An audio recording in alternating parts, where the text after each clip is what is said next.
Action!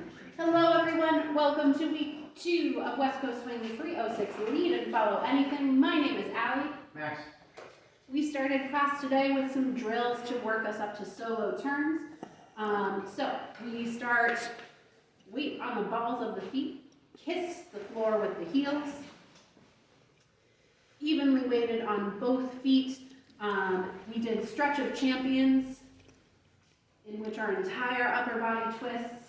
Then we put it together. We go left, center, left, quarter turn. As we turn, we lift the heels and set them back down at the point at which we wish to stop. The heels are our brakes. We did quarter turns.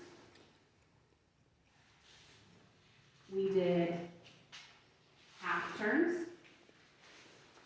And those are what you are to practice this week.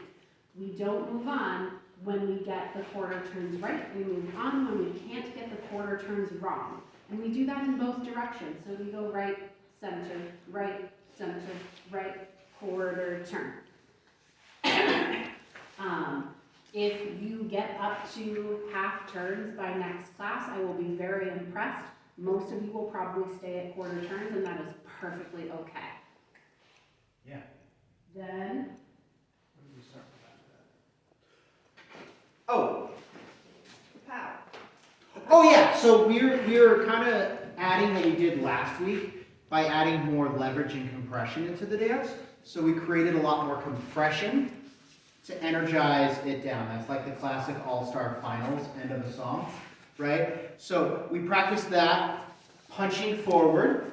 We then applied that to a lesser extent, less energy, where we caught the arm. This is where you can do shadow, and then you free spin out, just so you know in the future.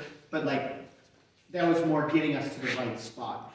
We then did an underarm turn, but instead of a standard where we cross on one, we go out to prep, and that's not through the arm, right? We don't do the bad prepping, right? I step underneath my body and my arm follows my body. And the leader is splitting their follower rather than staying directly in front. They split their partner. Okay, so I go out with my body and then I cross. The quicker I cross, the faster the motion happens here. So just showing on a slow way, nice and easy, a fast way. It's just the speed that you go. Okay? Followers, shoulders in your back pockets.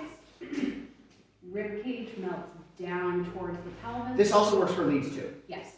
Allow the floating ribs to close a little. That way you're carrying your arms from your back rather than carrying your arms in and of themselves. And being stubborn about any sort of swing out you do at the end for styling purposes. I stay in and then slowly take myself out rather than automatically swinging out and kind of getting stuck. Cool. We then added basic duck technique. So we get in there nice and deep like, okay, armpit, okay. So we practice getting to that by 3. So 1, 2, 3. Right? Staying connected. Then I brought my elbow up, offering Allie to go through my arm, and we created that nice, easy duck. Followers, make nice ballet arms. Look directly at your chest. Don't go down to the belly button. Directly at the upper chest. Cool. We then applied the whee, right? Into getting ourselves into a duck, so we started smashing all these different concepts together, right? So we have that quick movement, we have that duck, we start at the elbow up, we let Allie move through, connect, and then we worked on getting the back, and then Allie. And then followers, we are rotated into our partner's arm, full contact on the back, weight on the right foot.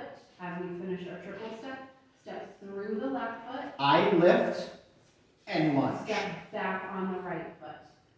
relative to how much your partner steps back, you can see I went a little too far. And then getting back up, all I do is, boop. I just go back on the right leg and I lift. Did we miss anything? When you did the punch through and you have the leader maintain contact to pull themselves through into a half spin. Oh yeah.